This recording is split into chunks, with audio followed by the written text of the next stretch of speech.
महाविकास आघाडीच्या मोर्चाला थोड्या वेळातच सुरुवात होणार आहे। मात्र तत्पूर्वी पोलिसांच्या वतीने काही खबरदारी घेण्यात येते। हुतात्मा परिसरातली ही सध्याची आपण दृश्य पाहतोय। हुतात्मा परिसरामध्ये अगदी 100 ते 150 मीटर अंतरावरच पोलिसांना मोठ्या प्रमाणात बॅरिगेड्स केलेले आहेत। काही वेळापूर्वीच हुतात्मा चौकातली जी पीठ चौक आहे त्या ठिकाणी वरिष्ठ पोलीस अधिकाऱ्यांची एक बैठक पार पडली आणि त्या बैठकीमध्ये कंदील हॉटेल समोरच सर्वांना थांबवावं अशा पद्धतीचं नियोजन सध्या सुरू असल्याची माहिती मिळते। त्यामुळेच सर्व पोलीस बंदोबस्त जो आहे तो आता हुतात्मा चौकापासून हलवून कंदील हॉटेल समोर या ठिकाणी लावण्यात आल्याचं आपल्याला पाहायला मिळतंय।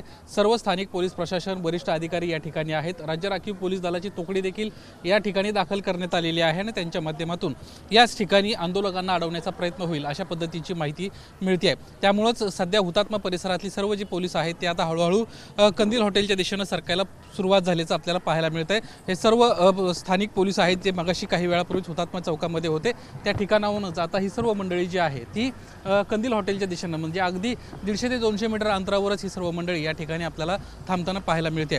मोर्चाचा जो मार्ग आहे त्यानुसार हुतात्मा चौकातून हा सरळ मोर्चा जो आहे तो रिगल सिनेमाजवळ जाईल। बाळासाहेब ठाकरेंचा त्या ठिकाणी पुतळा आहे आणि त्या ठिकाणाहूनच डाव्या दिशेने सरळ गेटवे ऑफ इंडियाच्या दिशेने जाईल। त्या ठिकाणी छत्रपती शिवाजी महाराजांच्या पुतळ्यासमोर या ठिकाणी आंदोलन पार पडताना आपल्याला पाहायला मिळणार आहे। छोटेखानी एक सभा देखील त्या ठिकाणी होईल अशी देखील माहिती सध्या आपल्याला पाहायला मिळते। खरं तर हा सगळा संपूर्ण संवेदनशील एरिया आहे त्यामुळे कुठलाही अनुचित प्रकार घडू नये यासाठीची ही सर्व खबरदारी आपल्याला पाहायला मिळते। हे सर्व पोलीस या ठिकाणी दाखल झालेत। कंदील हॉटेल समोरची सध्याची आपण दृश्य पाहतोय आणि या ठिकाणी वरिष्ठांकडून सगळ्या कर्मचाऱ्यांना सूचना देण्यात येत असल्याचं आपल्याला पाहायला मिळत आहेत। समोर जर आंदोलकांना धरपकड करायची वेळ आली तर त्यासाठीच्या गाड्या देखील या ठिकाणी तैनात करण्यात आल्याचं आपल्याला पाहायला मिळत आहे। कॅमेरामॅन अरविंद वारकेसह निलेश बुदावले, एबीपी माझा, मुंबई। एबीपी माझा, उघडा डोळे बघा नीट।